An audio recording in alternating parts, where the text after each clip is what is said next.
দেশে প্রতিনিয়ত আমদানি বাড়লেও তার সাথে পাল্লা দিয়ে বাড়ছে না রপ্তানি।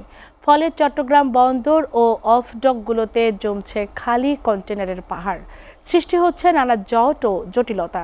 পরিস্থিতি সামাল দিতে অফডকের বাইরে নন বন্ডেড এলাকায় খালি কন্টেনার রাখার অনুমতি চেয়ে এনবিআরকে চিঠি দিয়েছে বন্দর কর্তৃপক্ষ। এর আগেও চিঠি দিয়ে মেলেনি সাড়া। চট্টগ্রাম থেকে মৃন্ময় বিশ্বাসের প্রতিবেদন। দেশে প্রধান সামুদ্রিক বন্দর চট্টগ্রাম। মোট আমদানি রপ্তানি প্রায় ৯২% হয় এই বন্দর দিয়ে। তবে গেল কয়েক বছরের চিত্র বলছে ধারাবাহিকভাবে বাড়ছে আমদানি ও রপ্তানির ব্যবধান। পণ্য নিয়ে যেভাবে কন্টেনার দেশে আসছে, রপ্তানি কম থাকায় সেভাবে খালি কন্টেনার ফেরত যাচ্ছে না। ফলে বন্দর ও অফডকগুলোতে জমছে খালি কন্টেনারের জট।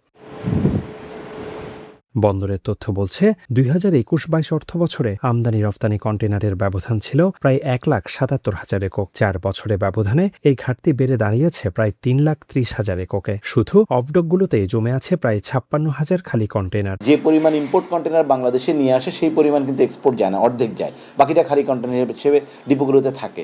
এবং যেহেতু চার্জ এবং ট্রান্সপোর্টেশন এবং অন্যান্য হ্যান্ডলিং ট্যারিফ কম বাংলাদেশের ডিপোগুলোতে, সেই জন্য এমএলওরা জেনারেলি ডিপোগুলোতে খালি কন্টেনার সংরক্ষণের একটা প্রবণতা দেখা দেয়। রফতানি জটিলতায় বন্দর ও অফডকে পড়ে থাকা বিপুল পরিমাণ কন্টেনার সরাতে এখন বিকল্প চিন্তা করা হচ্ছে। চাপ কমাতে নন বন্ডেড এলাকায় খালি কন্টেনার রাখার অনুমতি চেয়ে আবারও এনবিআরকে চিঠি দিয়েছে বন্দর কর্তৃপক্ষ।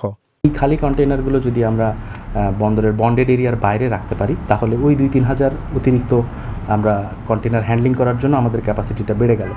এবং এই কন্টেনারগুলো, খালি কন্টেনারগুলো বিশ্বের বিভিন্ন দেশে বন্ডেড এরিয়ার বাইরে রাখার অনুমতি রয়েছে।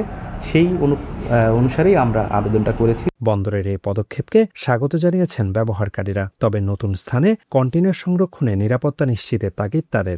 এমটিটাকে যদি আপনার নন বন্ডেড রাখে, সেটা ডেফিনেটলি একটা ভালো উদ্যোগ হবে, বাট সেটাকে কিভাবে ম্যানেজ করবে, সিকিউরিটিটা কী হবে, অথবা কোন অথরিটি সেটাকে ফলো আপ করবে, এই বিষয়গুলো একটু জানাটা আমাদের জন্য অনেক বেশি জরুরি। বর্তমানে পণ্য বোঝাই কন্টেনারের পাশাপাশি বছরে প্রায় ১৩ লাখ খালি কন্টেনার সামাল দিচ্ছে ২৩টি বেসরকারি ডিপো। দ্রুত কার্যকরী পদক্ষেপ না নিলে থমকে যেতে পারে বন্দরের গতিশীলতা।